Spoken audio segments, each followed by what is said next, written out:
you are able to upgrade, or you will able to enhance the performance of the system. And the whole idea of this one is to optimize as well as writing in very efficient code in an ARM assembly, writing an ARM assembly code. So by optimizing these routines, which are very critical to the performance of the system, you can reduce the system power consumption and also reduce the clock speed needed for the real-time operations. By optimizing these critical routines or the critical instructions, what you can do is that you can reduce the power consumption of the entire system, as well as you can also reduce the clock speed needed for the real-time operation. Optimization can turn an infeasible system into a feasible one, or an uncompetitive system into an competitive one. Right? Once the optimization has been done, you can convert a system which is infeasible into a feasible one, or an uncompetitive system into a competitive system. Okay. So in other words, what is that? There are few in an embedded system, any given embedded system. So there are critical routines or critical instructions which needs to perform the optimizations. That is exactly what you are doing. Once the optimization has been done, you can have the lower power consumption of the system, as well as you can have the reduced clock speed. Okay, and to have this one,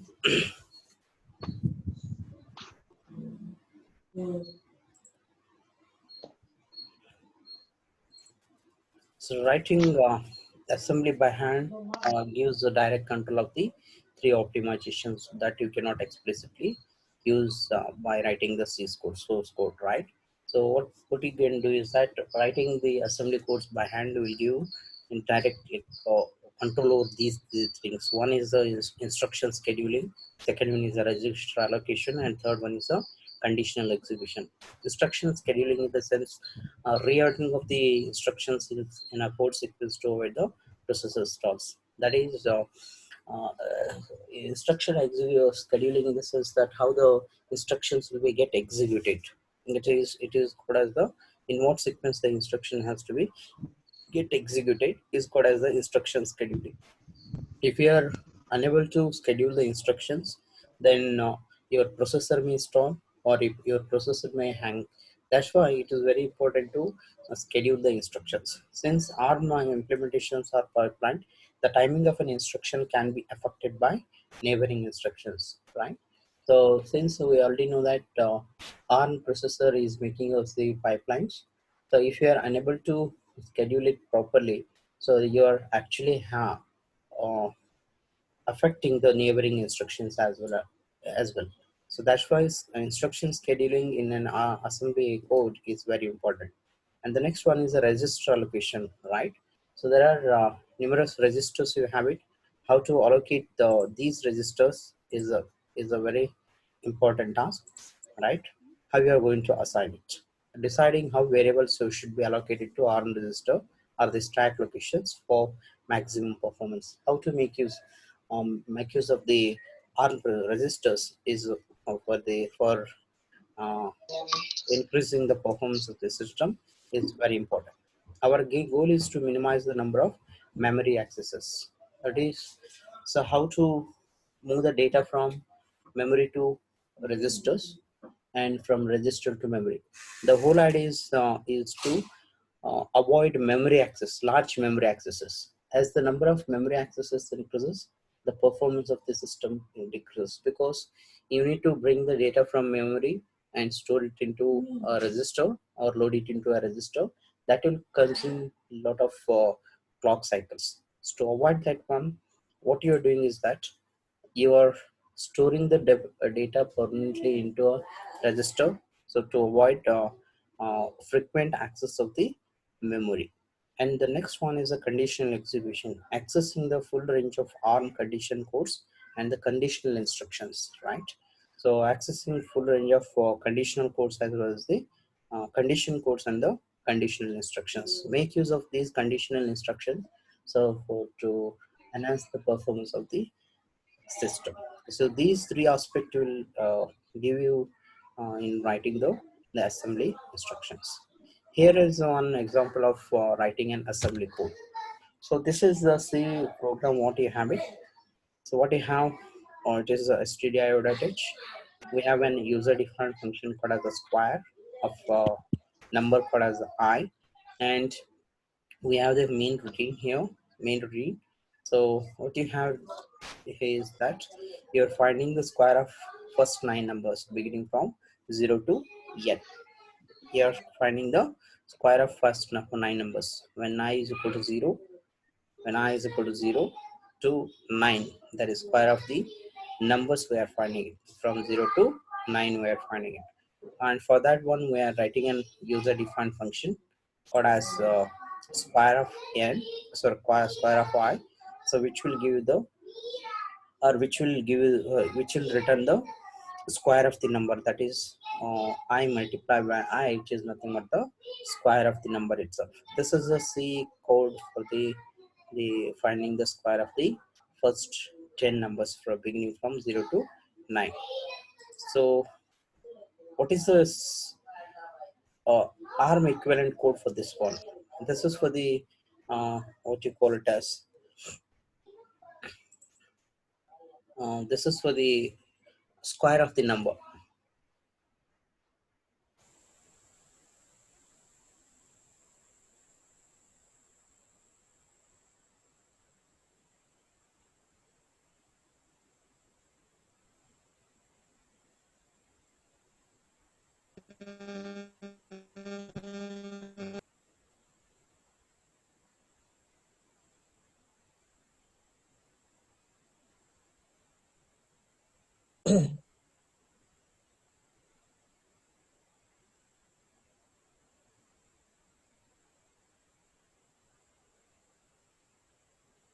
due to network problem.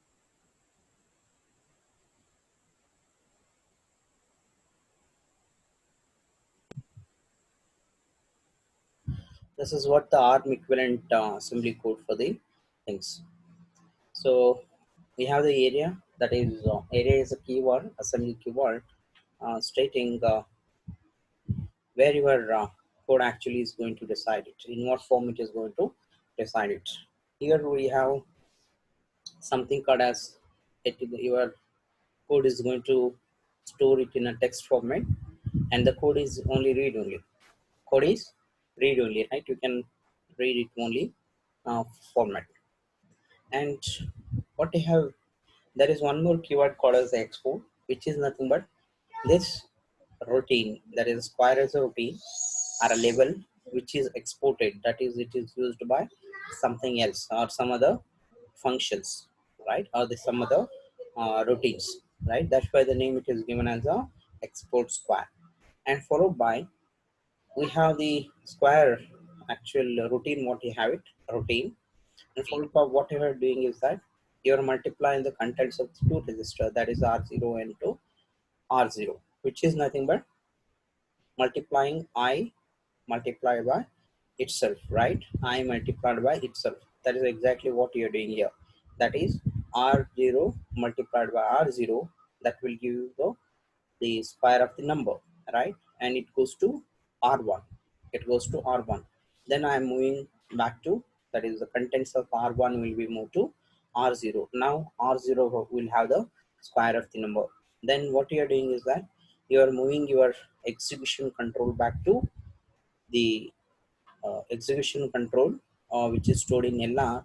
It will be loaded into PC, that is a program counter register. Once it is done, your execution will control will transfer to the instructions immediately followed by the square instructions, right? This is a C equivalent code for only this one, this the square function or the square routine, right? Here in C we call it as a method or a function, but in case of the assembly code we call it as the routines, right? So using this one we can compile the code. So there is no change here, you cannot change it here. So what you can do is that you can compile this one using the syntax code as armcc hyphen c main1.c, which is nothing but this code. And the entire code it will be stored into a file, text file called as the square.s. Then compile these two, that is arm link hyphen main1.axf, main1.o, and square.o. So once it is done, so whatever the assembly code you have, it will be linked to the C code. It will be linked to the C code. That is how you can write the things. And here is one more example of the things for using bx. It is very similar to the things here. Instead of move pc comma lr, what you're doing is that you're just using the bx instruction to pass the argument, to pass the execution control back to the call function, right? That is what the difference between the previous instruction and the next instruction. And here is the complete code for complete assembly equivalent code for the C function. We have only a few instructions here. You have only few instructions, and these C code has been converted into ARM instruction sets. This is the complete instruction set for the given number. So the as usual, area is nothing. It's a key assembler directive, what we call it as, and it is only a text mode, a text read only mode, and we are exporting the main function. That is, it is called by some other function here or some other routine, right? And followed by import. Import in the sense that we are just making use of the some variables which are defined in some other library functions. So what you have here, it is request ARM library. That is, you are making use of the ARM library constants. And there is one more keyword called as a weak, which states that if the variable is not defined, right? If the variable is not found, then don't generate an error message. Instead, what you do is that you just use a zero instead of generating an error message. That is a that is what we call it as a weak, right? The import uh, constants or the variable from the R library with the weak means that even the constants is not defined or not found, then that particular constant will be initialized to 0. And we have something called as a import underscore main, which is main function, uh, which is going to call the main, and followed by import printf, print prints to str order. That is, it's a function which is going to print the value on the standard outputs. And there is one more thing 100. called as a I comma I space followed by rn and yeah. Hello. Okay, there is something called as I comma rn 4. Means that the register number 4 can be used as an I here. That is, you are simplifying your instructions. Instead of using register 4, that is R4, what I'm doing is that I'm using a constant instead of that. Instead of using R4, what I can do is that I can use a variable called as I, right? And this is what your entire function is going to do it, right? So what you do is that store stmft, that is store multiple into full dissonant onto the top of the stack. You just load it onto the top of the stack. What you are loading it? You are loading I. What is that I? It is nothing but the R4, register number 4, and the last the execution control or the LR. LR will be pushed onto the top of the first, then followed by I. That is, R4 is on the top of the stack. Then what you do is that I will be initialized to 0, which is nothing but R4. The register R4 is initialized to 0. Why it is? So your function starts from I, or you are finding the square of numbers between 0 to 9. That's why what you do is that your I value will be initialized to 0, means that R4 will have the value 0. Then what you do is that R R0 is loaded with what? The print string. What is that print string? You have something called as the square of percent is something like you are just printing that value. Now move R I into R1, that is move the contents of I is nothing but which is loaded 4, right? Multiply R2, sorry, multiply R2, I1 and I1 means that I is nothing but 0, 0 initially. 0 multiplied by 0, which is nothing but 0, that will be get loaded into R2, right? So then printf, you just print the value, then add 1 to I, right? 1 to I means that I is initially 0, so 0 plus 1 it becomes 1, and that is again go stored back into I. So then you just compare with 10, is it lesser than? If it is lesser than, just loop it back into things. Again you just load print string into R0. Then what you do is that I move to R1, then multiply the value of I and I, which is nothing but 1 multiplied by 1, and print that value on the terminal. Then again add 1 to the 1 to contents of register R4. R4 here. Then is it lesser than 10 or not? If it is lesser than 10, again loop it back. Once it becomes వాళ్ళ మమ్మీని చేయలే. once it becomes equal to 10, so what you do is that you just pop out the contents from the top of the stack. You just pop out the contents from the top of the stack. What you have in the top of the stack, we have first I, then the PC contains the value or the program counter register. So you're just moving it, and your execution control will move back to the original instructions. So this is the assembly ARM assembly code uh, of the given C instructions, right? Only thing is that it looks much simpler one, but if you understand it carefully, what you are doing is that we are loading. The whole idea of using the stack pointer is that, or the stack is that, you're just pushing the return address on the top of the stack. That is the only idea here. You're just pushing the return address. That is the LR is nothing but the return address, which is pushed onto the top of the stack. Once everything is O, so you're just popping out from the top of the stack. Okay, so this is how you can convert a C program into an ARM assembly instructions. Okay, that is what the whole idea of the things. Then here is one more example of the C program. What we have, you're just printing the sum of the numbers, right? So what you have, something called as include stdio.h, and we have a function called as int sum of int n. It's nothing but the number of elements, and followed by the numbers what you have it, right? The main function printf empty sum is equal to %d. So sum of 0 means that you don't have any other elements. Printf 1 is equal to %t, that is sum of 1. 1 is nothing but the number of elements in this list, comma 1, that is the actual element. 1 plus 1, sorry, 1 plus 2, sum of these two, that is 1 plus 2.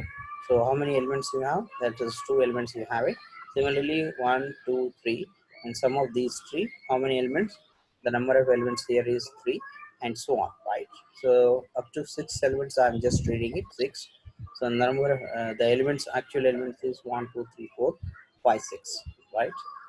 Here is the C code, sorry, assembly code for the same thing, right? This is my C example of the C code, and the equivalent R code is like this, right? Area, it's an assembly directive, right? So the text, the entire code is treated as a text, which is a read only, and export sum of, that is, it can be used by something else, right?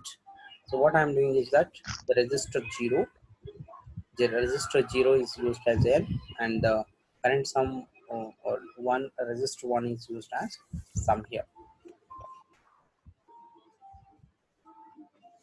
Then what you have is that sum of. So I'm writing a function for the sum of. What is that? Sum subtract 1 from 1. So initially you just look at this one. If you have 0 elements, if the number of elements is 0, so let us look at here. N minus 1, which is 0 minus 1, which is nothing but 0, right? Sorry, minus 1, right? Minus 1, which is lesser than, the sum is lesser than 0, so there is no more elements, right? No elements to sum. So look at the second expression here, that is uh, subtract. If it is 1, 1 minus 1, it is 0. If it is 0, you have two elements, that is 1 minus 1, only one elements here, and 0, two elements. So what I'm doing is that sum comma R2. What is that R2? R2 actually contains the elements itself, right? And do you have three elements? If you have three elements, what I'm doing is that I'm subtracting it by 1 and checking whether it is, I'm just finding the value. In other words, R1, R2, and R3 basically contains the elements of it, right? And what I'm doing is that I'm moving the contents of SP, which is nothing but the top of stack, into R2. So it is actually R2 is pointing to the next element in the stage. Then followed by what I'm doing is that subtract S, which is if you have another elements, what I'm doing is that I'm just I'm just subtracting it by 1. I'm just subtracting it by 1, and the contents of R3, the contents of R3 will be pushed on the top of the stack. The contents of R3 will be pushed on the top of the stack.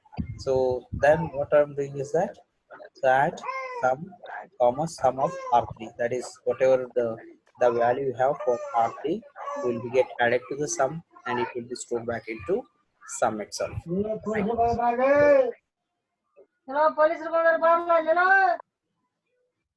Punch if greater than to the loop, again to the back to the loop, right? So the whole idea is to add these elements, that is 1. If you have only one element, add 1 to that. If you have two elements, add 1 plus 2, sorry 2. If you have three elements, add 1 plus 2 plus 3, and so on. So, and what I am doing is that once you get the intermediate values, once you get the intermediate value, that will be pushed on the top of the stack. So this is the assembly equivalent code of the program. So profiling and cycle counting. Profiling in the sense to count the number of subroutine or the cycle required for each subroutine. Let us look at what you mean by profiling and cycle counting. The first stage of any optimization process is to identify the critical routines and measure their current performance. So as I told you in the beginning, so for any program to run successfully with good performance, you have to identify the critical routines of the function, and measure their current performance, how much time they are required, or how much clock cycles they are consuming it. That is the first job you're supposed to do it. That is the first stage of any optimization process is to identify the critical routines. So okay, there are some critical routines, or there are some critical functions or the routines which are consuming the system cycles much. So you have to identify those routines and try to find I try to measure the performance of those routines. And the profiler is a tool that measures the proportion of time or the processing cycle spent in each subroutine. That is very important. The profiler is a tool. It's a tool. It's a software tool that is going to measure the proportion of time or the processing cycle spent in each subroutine, right? So you use the profiler to identify the most critical routines, right? So if the more the number of cycles routine is consumed, that uh, subroutine is treated as critical one, because it is the one which is consuming most of the system clock cycles. And the profiler is basically used to identify such routines which are consuming more uh, processing cycles, right? And we have to identify them. And there is another one called as a cycle counter, measures the number of cycles taken by a specific routines, the total number of cycles, right? it is consumed by the specific routine. You can measure your success by using a cycle counter to benchmark a given subroutine before and after an optimization. What is the purpose here is that you can write a program. You can write a program, right, and try to find the cycles, right, the cycle to spend by each and every instruction. Once it is done, you optimize it, right. Again, you find the system clock cycles required by each and every subroutine. Then you just compare the performance of the first subroutine with the performance of the optimized subroutine. Then you can easily differentiate which one is having the better performance, right. For that one, you are using the profiler as well as the cycle counter. And the arm simulator, there is one simulator called as the arm simulator, which is called as the armulator, and provides profiling and cycle counting features. That is the debugger used by armulator, which provides the profiling as well as the cycle counting measures. If you run this armulator, something which is also called as a simulator, arm simulator, which is going to find uh, the clock cycles required by each and every instructions. It works on the principle of sampling the program counter PC at regular intervals, right? The profiler identifies the function the PC points to and updates the hits counter for each function it encounters. Whenever the function is called frequently, right? Any of PC is having the address of that instruction or the address of that subroutine, right? For every uh, call to that subroutine by the PC, a counter will be get implemented. The number of times the subroutine is called, that is one indication that the subroutine is a critical instructions or a critical subroutine. So that is done by using the PC. There is also the PC points to and updates the height counter for each function it encounters. And to have that one, we have something called as a instruction scheduling, right? We have to schedule the instructions. That is how the instructions will be get executed, that you have to do it. Instructions that are conditional on the value of or condition force in the CPSR take one cycle if the condition is not met. The conditional instruction scheduling is nothing but how many clock cycles each one requires, and you have to schedule them accordingly. The the higher the higher number of clock cycle, or the instructions which requires higher number of instructions or higher number of clock cycle should be scheduled later. So to give an analogy here, you used to go for the Xerox, right? You used to go for a Xerox, and those who are having there are few students who come for the Xerox, right, taking the Xerox of that. So in case if one student comes with a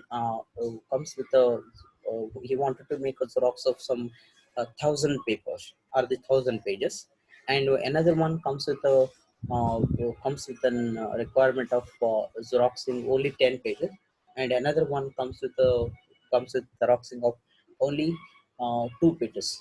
Then I can schedule, or I can postpone Xeroxing 1,000 pages later, because these two, that is the student who wants to get Xerox 10 pages or 2 pages, has to be done first, right? That's why in even in case of the uh, system as well, or the ARM processor as well, the scheduling is done in this way itself. That is, if the subroutine or the instruction require more number of cycles, it will be scheduled later. But while scheduling that, while scheduling that, you have to look at the dependencies. Dependency in the sense, is there any instructions, or is there an instruction on which the subroutine depends on? If that is the case, then you have to resolve those dependencies. Once you resolve those dependencies, you can schedule the execution of the instruction later. And also there are some measures to perform to understand how many clock cycles the entire subroutine or the entire assembly code requires. So look at this one: the instructions that are conditional on the value of the conditional codes in the CSFIR take one cycle if the condition is not met. Look at the in case of the conditional codes we are using it. Z is nothing but zero, right? If Z is equal to zero, means that if the value of the arithmetic expression is zero, then zero. Sorry, if it is not zero, then Z value will be flag will be zero. In this, that is, it is false. If that is false, it requires only one cycle. That is what you call it as CPSR. CPSR takes only one cycle if the condition is not met. Let us take, I'm adding or I'm subtracting two values, that is A is equal to 10 and B is equal to 10 here. When A is if I subtract these two, the result is zero, right? When the result of an arithmetic expression is zero, then a conditional flag Z is set to 1. In that case, the CPSR requires more than one cycle. But if, let us take, if A is equal to 10 and B is equal to 9, and if I subtract these two, A minus B, then the result is 1. And in that case, Z is not set to 1. So that's fine. It requires only one clock cycle. That is, it depends on the number of, like, what kind of instruction you are using. And look at the second one, that is the ALU operations such as addition, subtraction, and logical operation takes only one cycle, right?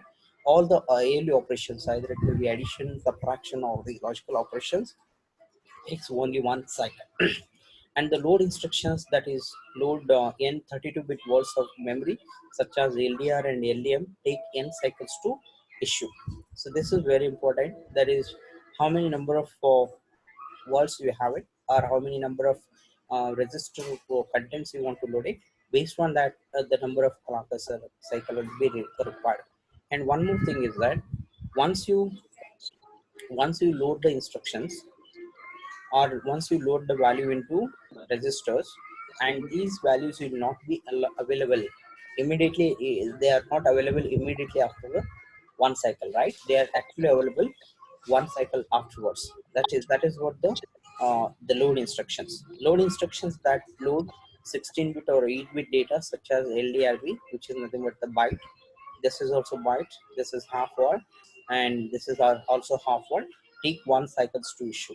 This is also required one clock cycle. But here as well, load instructions which is having 32-bit load instructions, it actually requires 10 clock cycles, whereas the load instructions which are 8 bits or the 14-bit data requires only one clock cycle.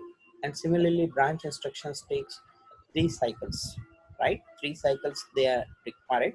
And the store instructions that store n values take n cycle, like your load instruction. Even though even your store instructions also takes n values, right?